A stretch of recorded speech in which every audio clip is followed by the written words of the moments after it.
Bonjour la famille, j'espère que vous allez bien. Toi qui prépares tes documents pour le Canada, pour les études au Canada, j'espère que tu es déjà bien assis au niveau de la question du garant parce que tout à l'heure, je suis assis dans un parc, je suis en train de prendre du bon temps, vous-même vous pouvez regarder. Et dans les commentaires de la précédente vidéo que j'ai fait à propos de l'immigration, j'ai parlé du travail en Finlande et plusieurs personnes m'ont interpellé en disant que oui, qu'en est-il du problème du Canada, les étudiants qui vont au Canada et qui ont un problème au niveau du garant. Donc aujourd'hui, je vais vous parler du garant, comment faire pour traiter la question de garant et aussi avoir un bon garant. Parce qu'il y a plusieurs personnes qui ont des garants, ou bien qui déposent des cautions, ou bien qui achètent des cautions, ou bien qui achètent des garants. Et une fois arrivé au Canada à l'aéroport, l'agence de l'immigration te pose des questions et si les questions ne sont pas bien répondues, eh bien vous êtes refoulé dans votre pays.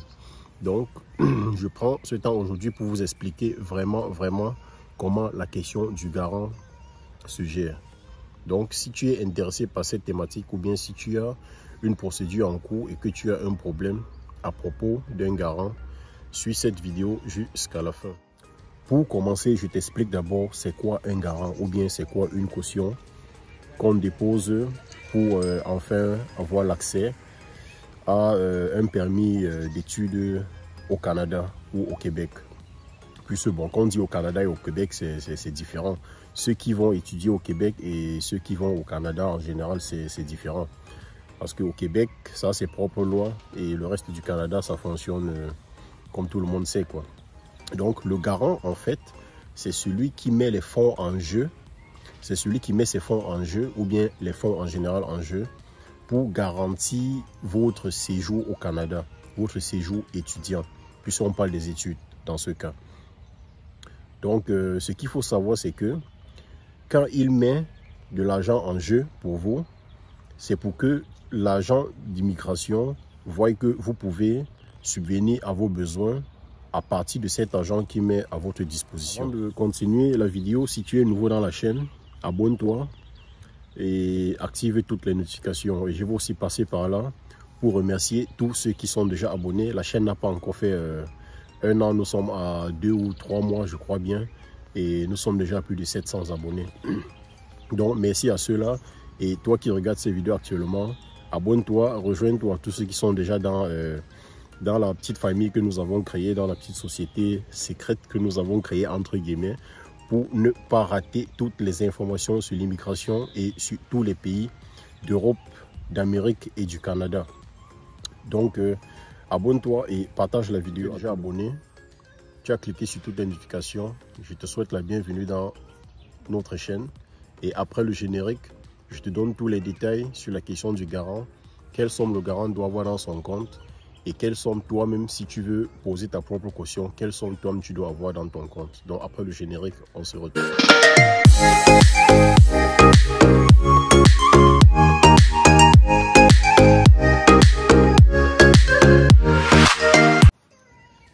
De retour sur la chaîne après le générique, moi c'est Jirès Vofo. Et je suis coach en immigration. Je donne les idées et les astuces sur les voyages et sur l'immigration en général, que ce soit en Amérique, en Europe ou bien au Canada. Donc aujourd'hui, on traite le thème du Canada et on parle de la question du garant. La question est la suivante. As-tu un bon garant? Même si tu as déjà eu les documents que le garant a signés et tout, est-ce que c'est conforme? Est-ce que c'est ce que l'agent d'immigration veut voir? Est-ce qu'avec ces lettres, on va te laisser traverser la douane de l'aéroport? N'oublie pas surtout que arrivé au Canada, tu n'es pas encore au Canada en fait. Donc quand tu arrives à l'aéroport, la douane te contrôle encore et puis ils voient, c'est à l'aéroport qu'on te donne ton permis d'études. Ton permis d'études sur le sol canadien. Donc c'est une question très importante quand il s'agit de la question du garant. En général, la vie coûte très cher au Canada comme je le disais tantôt et le coût moyen de vie d'un étudiant au Canada est de 1000 $ par mois. D'accord? Est de 1000 $ par mois. C'est vrai, on va parler des euros ou bien du franc CFA ou bien du cedi ghanéen. Je ne sais pas trop quelle monnaie encore. Le coût de vie d'un étudiant étranger au Canada est de 1000 $ par mois. C'est-à-dire, y compris ton loyer, y compris ta nourriture de tout le mois. Ce qui veut dire que, puisqu'on part d'abord du côté où toi-même tu vas déposer, ou bien ton parent va déposer ta caution. Là, tu n'as pas encore besoin du garant, ou bien tu n'auras pas besoin du garant si tu pars dans ce pan-là. Donc, tu as besoin de 12 000 $ à fournir et à prouver que tu as dans un compte. D'accord? Seulement pour ton loyer et pour ta nourriture. Tu déposes la preuve de 12 000 $ qui est bloqué dans un compte pour la première année. Et ça, tu vas le déposer pendant 3 ans, puisque généralement, le permis d'études que le Canada donne est de 3 ans. Donc, tu dois prouver que tu as une somme de 12 000 $ pour la première année. Et quand tu seras sur le sol canadien, tu vas aussi prouver que tu as, à la deuxième année, quand tu vas aller prolonger ton permis d'études, tu dois encore prouver que tu as un autre 12 000 $. Donc, pour garantir tes 3 ans, tu vois que tu dois déjà prouver 12 000 $ x 3. Là, c'est juste pour la nutrition et pour le loyer. Et aussi les petites factures comme l'électricité et l'eau. Tout ça est compris dans les 1 000 $. Là, c'est le premier pan de la situation. Et qu'en est-il de l'école? L'école, en général, coûte entre 9 000 $ et 20 000 $ au Canada, dépendant de l'état où tu es, dépendant de la ville où tu es. Donc, il faut aussi mettre les 20 000 $ dans ton budget. Là, tu es déjà à 32 000 $, si je prends ça sur le coup comme ça, que tu dois prouver chaque année. Parce que quand on dit, allons sur le côté de 20 000 $ parce qu'il faut tabler plus pour bien se préparer. On dit souvent en adage que mieux vaut trop qu'un peu. Donc, si tu tables sur 20 000 $ avec 12 000 $ par an, parce que l'école, c'est par an, c'est en 2 sessions, c'est par an. Une année, c'est 2 sessions et une session, disons, 10 000 $ et l'autre 10 000 $, ça te fait 20 000 $, autant pour moi, par an, plus les 12 000 $ de ta nutrition et de ton loyer. Là, si tu présentes un compte au service d'immigration pour dire oui, je peux prendre soin de moi-même, je n'ai pas besoin de garant, là, tu dois déposer 32 000 $ par an au service d'immigration pour garantir ton permis d'études au Canada. Ça, c'est le côté caution. On appelle ça la caution. Et maintenant, si on regarde du côté, garant maintenant, là, il y a 2 pans. Un garant, tu peux trouver un garant qui va te mettre même 100 millions de $ dans son compte, mais est-ce que ce compte sera accepté?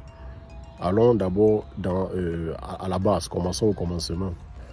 Bon, là tu trouves un garant, il te dit oui. En fait, tu as un garant qui est ton oncle, disons comme ça. Ton oncle, lien de parenté est bien scellé et tu peux prouver ça. Qu'est-ce que lui il a fait? Il doit poser tes 12 000 $ par an pour ton loyer et ta nourriture. Et il doit aussi poser les 20 000 $ par an pour ton école. Là, ça fait 32 000 $ aussi. Mais ça ne s'arrête pas là, puisque lui, il est le garant. S'il pose 32 000 $ pour toi par an, qu'est-ce que lui-même il va avoir? Là, on va regarder s'il a les enfants, combien il paye son loyer, s'il a les voitures, s'il paye les assurances et tout. On va regarder combien il reste dans son compte. Donc, il va te signer le papier, il va dire oui, je peux te donner 32 000 $ par an. Il va te donner le papier, tu vas déposer à l'ambassade et après, on va te refuser le visa alors que tu as un garant. Là, je t'explique pourquoi on t'a refusé. C'est parce que c'est vrai, il a déposé 32 000 $ pour toi. Il peut fournir 32 000 $ pour toi. Mais lui, qu'est-ce que lui va devenir?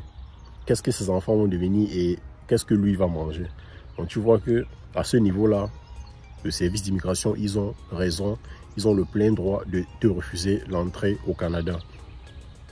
Et maintenant, dans le deuxième pan de la chose, donc, pour résumer, en fait, c'est que le garant doit prouver qu'il peut te donner 32 000 $ par an et aussi avoir un reste pour lui qui va subvenir à ses besoins et celui de sa famille avec. Là, on est d'accord. Voilà le résumé de tout ce que j'ai dit. Le garant doit prouver qu'il peut te déposer 32 000 $ par an et aussi avoir un reste pour lui et sa famille. Là, c'est un bon garant. Ici, le lien de parenté est approuvé ou bien confirmé. Là, tu n'as pas de problème. Tu as un bon garant. Le deuxième pan de la situation, c'est ceux qui vont acheter les garants, ceux qui font acheter les garants de commerce et tout.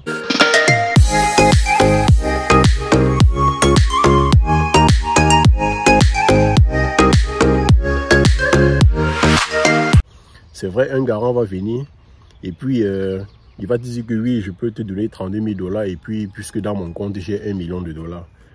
Il va te montrer un compte avec 1 million de dollars, on sait tout comment ça se passe. Il prend ici, il prend là-bas, il prend ici, il prend là-bas, il cotise. Ça donne 1 million de dollars, il met dans son compte, il dépose au service d'immigration et on valide.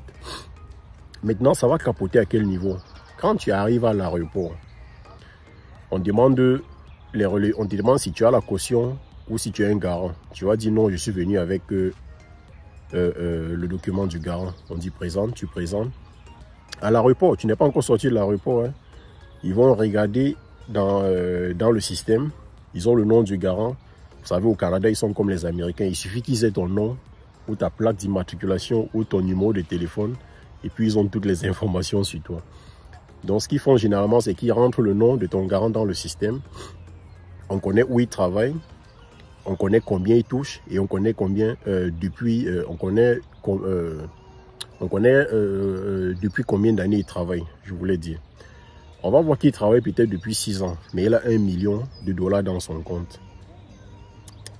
Là, c'est faux, ça capote. Et aussi, c'est un refus de visa qui va suivre.